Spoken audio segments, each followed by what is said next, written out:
안녕하세요. 송교 변호사입니다. 무엇보다도 코로나 잘 이겨내시고 온 가족 건강하시기 바랍니다. 첫 회에서 말씀드렸던 학교에서의 학폭 진행 4단계를 다시 복습하면서 시작하겠습니다. 첫째, 학교에서의 사건화 단계가 있습니다. 둘째, 교육청의 조치 결정 단계. 그리고 그 다음에는 학생과 학부모가 그 조치를 이행하거나 불복하는 단계. 그리고 마지막으로 학교에서의 학교생활 기록부 삭제입니다. 각 단계에 대한 좀 더 자세한 설명은 1회 방송을 보시고 오셔도 좋겠습니다. 댓글로 1회 링크를 달아놓겠습니다. 2회차인 오늘은 가해 학생으로 규정되는 상황에서 말씀드리겠습니다. 저는 학교폭력을 변호사 업무로 하지 않습니다. 또 그렇게 할 수도 없는 것이 객관적이고 공정하게 교육적 판단을 해야 하는 저의 입장에서 어느 한쪽의 시각과 생각만을 미리 듣게 된다면 편견을 가질 위험도 있습니다. 그래서 저는 서울에서 발생하는 학교폭력 사안에 대해서는 개별 상담을 하지 않습니다. 또 수임을 하는 일은 당연히 없고요. 학교생활 문제로 제 아이의 손을 잡고 같이 울어본 경험이 있는 학부모 입장에서 송파 학생들을 보고 있습니다. 가해 학생으로 지목된 경우가 법적으로 설명할 것이 더 많기 때문에 가해 학생의 상황을 먼저 말씀드린다는 점 다시 한번 말씀드립니다. 오늘 2회차 제목 어느 날 갑자기 가해 학생의 아빠, 엄마가 되었다면은 정순훈 님이 쓰신 책 어느 날 갑자기 가해 학생 엄마가 되었습니다 에서 따왔습니다. 정승훈 님은 아드님이 당시 중3으로 학교폭력 가해 학생으로 지목된 일을 겪으시면서 지금은 폭력 없는 학교를 위해 상담과 교육 등 많은 예를 쓰고 계십니다. 가해 학생으로 지목되는 시작은 내 아이가 가해 학생으로 학교 조사가 시작된다는 전화를 선생님으로부터 받는 경우가 대부분입니다. 학교 전담기구가 심의를 한다는 통지를 갑자기 받게 되는 것이죠. 이럴 때 부모님들은 먼저 자녀에게 무슨 일이냐고 묻게 됩니다. 저는 아이에게 학교에서 친구들과 무슨 일이 있었니? 라고 묻는 때가 가장 결정적으로 중요한 시점이라고 생각합니다. 그 물음을 어떻게 하느냐가 참 중요합니다. 학폭을 진행하는 과정에서 많은 사람들을 만나시겠지만 가장 중요한 만남은 여러분의 자녀와의 만남입니다. 이때 어떤 마음가짐으로 어떻게 자녀와 대화를 나누는가에 따라 해결 방향의 99%가 결정됩니다. 내 아이니까 내가 잘 안다고 생각하시겠지만 학교폭력은 넓게 보면 아이들의 상호작용, 교실에서의 여러 갈등의 한 부분일 수 있습니다. 그래서 오히려 부모일수록 잘 모를 수가 있습니다. 내 아이가 페이스북 메신저에서 무슨 말을 친구들과 주고받는지 부모가 알기는 어렵습니다. 그러므로 사건의 실체를 부모가 제대로 알 수 있는 방법은 자녀로부터 이야기를 듣는 것입니다. 만일 부모가 일방적으로 듣고 싶은 말만 듣는다든지 자녀들을 지나치게 책망하면 오히려 이를 그르치고 잘못 판단할 수 있습니다. 인내심을 가지고 자녀의 말을 경청할 필요가 있습니다. 그리고 차분하게 질문을 하셔야 합니다. 이때 아이의 말을 최대한 객관적으로 보아야 합니다. 상황을 객관적으로 파악해야 앞으로 마주칠 여러 단계에서 분별 있게 대처할 수 있습니다. 그러려면 우리 자녀가 이야기를 충분히 할 수 있도록 만들어 주셔야 됩니다. 저도 잘하지 못하는 참 어려운 일이죠. 둘째로 아이들의 상호작용과 갈등의 실태를 최대한 정확하게 파악해야 됩니다. 가해 학생으로 규정된 자녀가 가해가 있긴 있었다는 식으로 말한다면 다음의 두 경우 중 어느 경우인지 부모가 구분할 필요가 있습니다. 첫째 경우는 피해 학생이 장애가 있다든지 또는 남과 잘 어울리지 못한다든지 또는 어떤 취약한 어떤 특성이 있다든지 그렇게 해서 피해 학생을 괴롭힌 경우 그리고 다수가 한 아이에게 가해를 한 경우와 같이 일방적이고 우월적인 입장에서 가해를 하는 경우에는 자녀로 하여금 진실한 반성을 하도록 해야 합니다. 그리고 피해 학생에게 진실된 사과를 하도록 해야 합니다. 이것이 참 중요한 해결의 1단계입니다. 이 과정에서 저는 학교가 좀 더 역할을 해야 한다고 생각합니다. 학교 선생님과 또는 주위 학부모님들을 통해서 피해 학생 학부모님들을 만나 진정성 있게 사과드리는 것이 중요합니다. 가능하시면 꼭 만나서 사과를 하시기 바랍니다. 문자로 사과를 하시는 것보다는요. 그리고 당연히 피해 학생의 심리치료나 병원치료 등의 배상도 해야 합니다. 둘째 경우로 우리 시청자분들이 오해하시지 않으면 좋겠습니다만, 적지 않은 학교폭력 사건이 일방적으로 일어나기보다는 여러 상호작용을 서로 주고받으면서 그 일부로 발생하는 경우도 있습니다. 오해하시지 않으면 좋겠습니다만, 피해 학생도 약간의 작용을 가하는 경우도 있습니다. 경우에 따라 상호작용이 섞여 있을 수 있습니다. 이 경우에는 자녀가 잘못한 부분이 어디까지인지를 객관적으로 파악하도록 노력해야 합니다. 그리고 자녀가 잘못한 부분에 대해서는 자녀가 책임지도록 해야 합니다. 대신 사건이 왜곡되지 않도록, 그리고 이후 단계에서 일관되게 의견을 제시할 수 있도록 상황을 객관적으로 파악해서 요점을 기록해 두는 것이 꼭 필요합니다. 즉, 상호작용이 있는 경우에 우리가 인정해야 마땅한 가해 내용이 무엇인지, 그리고 피해 학생 측에서도 같이 공유해 주었으면 바라는 상황은 무엇인지 자녀와 함께 무언가 근거를 가지고 정리하는 것이 좋겠습니다. 가해 학생으로 지목되면 학부모님들은 불안하시고 또 스스로를 자책하시는 경우도 있고 또 좌절하시기도 합니다. 마음고생이 참 많으시죠. 그러나 아이가 타인과의 상호작용이라는 사회 영역에서 더 성숙해지는 과정일 수도 있습니다. 우리 아이들은 아직 형성 단계에 있습니다. 긍정적 잠재력을 가지고 있습니다. 자녀가 그 잠재력을 키워 사회에서 마음껏 실현하려면 타인에 대한 존중과 배려가 반드시 필요합니다. 이것을 자녀가 배운다면 좋겠습니다. 부모님들의 마음을 무겁게 해드리는 것 같습니다만, 학폭이 모든 것이 아니라 더 많은 절차의 시작일 수도 있다는 마음의 준비도 부득이 하셔야 합니다. 학교 폭력을 형법의 관점에서 보면 상해나 명예훼손과 같은 형사 범죄가 1차적으로는 성립할 수 있습니다. 경찰, 검찰 조사, 가정법원 심리 절차에 자녀와 같이 출석해야 하는 상황을 맞을 수도 있습니다. 학교와 교육청에서 학폭 절차로 다 끝나지 않는 경우가 있는 것이죠.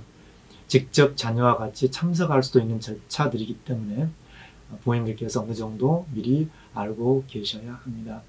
형사 절차가 어떻게 진행되는지는 우리 아이의 나이가 중요합니다. 먼저 아이가 만 14세가 넘었다, 즉 중학교 2학년, 보통의 경우 중학교 2학년 이상이면 형사 책임 능력이 있다라고 봅니다. 이 형사 절차는 교육적 차원에서 이루어지는 학폭과는 관계가 없이 진행됩니다. 그렇기 때문에 학폭이 모든 절차의 끝은 아니죠. 14세가 넘으면 피해 학생 측에서 형사 고소를 할 경우에 경찰 조사, 검찰 처분 절차가 진행됩니다. 현행 형사소송법에서는 검사가 14세가 넘는 소년의 형사 범죄에 대해서는 두 가지 중 하나의 결정을 합니다. 가정법원 심리로 보내는 소년부 송치를 할 것인지 아니면 형사법정에 세우는 기소를 할 것인지를 결정합니다. 이때 매우 중대한 상황에 해당하는 경우에는 소년부로 가지 않고 형사재판을 받게 합니다. 그러니까 이 단계에서는 형사재판으로 기소되지 않고 소년부 송치로 가는 것이 부모 입장에서 더 바라게 되죠. 기소되지 않고 소년부 송치가 될 경우에 보통의 학교 폭력에 대해서는 가정법원은 따로 학생들을 가정과 학교로부터 격리시키지 않고 그 안에서 생활하면서 회복되도록 더 반성하는 그런 과정을 갖도록 합니다. 사회봉사 처분이 대표적이죠.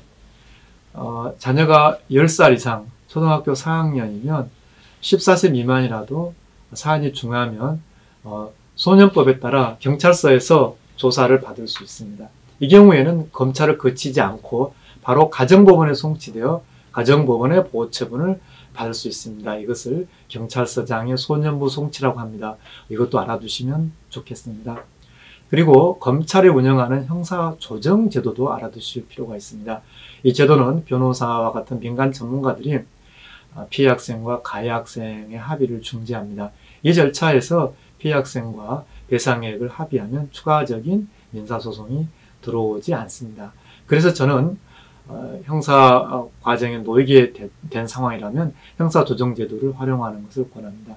물론 피해 학생의 합의가 있어야 되는 것이죠. 오늘은 제가 민사소송을 따로 자세히 말씀드리지는 않습니다.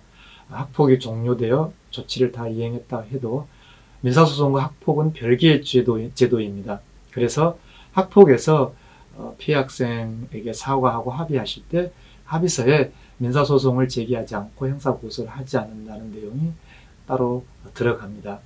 다시 한번 학폭, 경찰조사, 검찰처분, 또 가정법원, 형사공판, 민사소송의 관계를 도표로 보시겠습니다.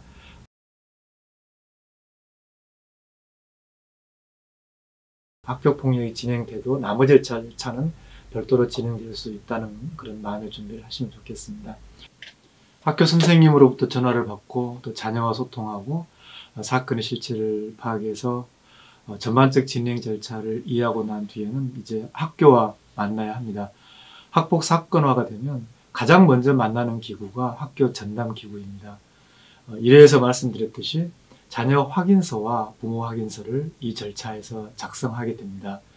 학교는 이때 상황을 객관적으로 기재할 수 있기에 충분한 시간을 자녀와 부모에게 보장하는 것이 참 중요합니다. 그리고 투명한 절차를 안내해야 합니다. 1단계가 중요한 까닭은 학교 전담기구에서 누가 가해 학생이고 피해 학생인지를 규정하기 때문입니다. 그리고 사건을 학교 자체 해결로 종결 가능한 것인지 또 심의하기 때문입니다. 전체 학교폭력 사건 중에서 약 40% 정도가 자체 해결됩니다. 이래에서 말씀드렸지만 중대사건은 자체 해결할 수 없습니다. 그 기준은 이래를 참고해 주시기 바랍니다. 그리고 학교 자체 해결을 하려면 피해 학생의 동의가 있어야 합니다. 피해 학생과 소통이 가장 중요하지요. 피해 학생과 소통이 잘 되느냐는 결국 사건을 보는 양측의 관점을 얼마나 가깝게 거리를 좁힐 수 있느냐입니다. 그래서 제가 처음에 자녀와의 소통이 가장 중요하다고 말씀드렸습니다. 피해 학생과 그 학부모 동의가 둘 다 있어야만 자체 해결이 가능합니다. 저는 교육적 관점에서 학생의 동의가 학부모의 동의보다 더 중요하고 더 우선시 되어야 한다고 생각합니다. 학교에서 자체 종결되지 않아 교육지원청 심의로 넘어가는 경우에는 이 심의위원회 출석을 준비하셔야 됩니다. 이래에서 보았던 5가지의 심의위원회 심의 기준을 다시 한번 상기하겠습니다. 폭력의 심각성, 지속성, 고의성, 그리고 반성의 정도, 화해입니다. 만일 이때까지 피해 학생과 소통이 제대로 되지 않아서 제대로 사과하지 못했다면 교육지원청 심의 단계를 통하여 반성과 화해, 또 합의 의사를 전달하시는 것도 좋습니다. 심의위원들이 피해 학생 측 학생과 부모가 입장했을 때 그 뜻을 전달하기도 합니다. 아직 화해나 합의를 못하신 상황이라면 그동안 화해를 위해서 어떤 노력을 하셨는지 진솔하게 심의위원회에게 말씀하는 것도 좋습니다. 만일 학교 전담기구에서 조사라든지 또 가해 학생 지목이 부당하다고 생각된다면 그렇게 생각하시는 객관적 근거를 잘 준비하셔서 심의위원분들에게 말씀하시는 게 좋습니다. 교육청 조치에 이의를 할 것인가의 문제가 있습니다. 교육청 조치에 행정심판이나 행정소송으로 이의를 제기해서 번복되는 비율은 상당히 낮습니다. 이의를 제기한 건수 중에서 약 10%에서 15% 수준입니다. 행정심판과 행정소송의 판단 기준은 이래에서 말씀드렸듯이 5가지 심의 기준, 그 중에 예를 들면 폭력의 심각성 정도, 그 높낮이, 그 강도에 대해서 과연 심의위원회가 적절하게 판단하고 배점을 했느냐입니다. 생기부 삭제 굉장히 중요하죠.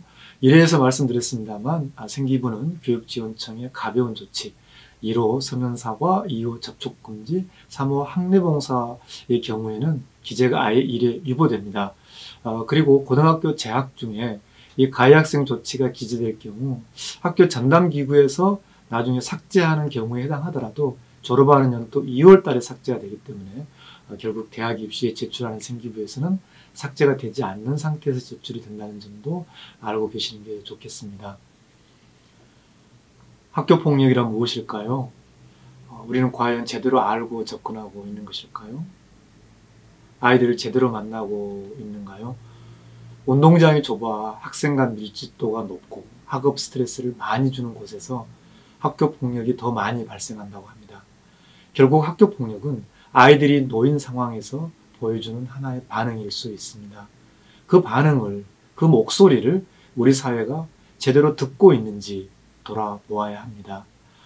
오늘은 폭력 없는 교실 2회차로 어느 날 갑자기 가해 학생의 아빠 엄마가 되었을 때라는 제목으로 말씀드렸습니다. 자녀들이 가해 학생으로 지목되면 학부모님들은 불안하시고 또 때로는 자책하시기도 하시고 또 좌절하시기도 합니다. 그런 어려움 잘 이겨내시기 바랍니다. 꼭 이겨내시기 바랍니다. 우리 아이가 인생의 모든 대목대목에 꼭 필요한 타인에 대한 존중과 배려를 배우는 과정이 꼭 되었으면 좋겠습니다. 다음 3회에서는 피해 학생의 상황에서 말씀드리겠습니다. 감사합니다.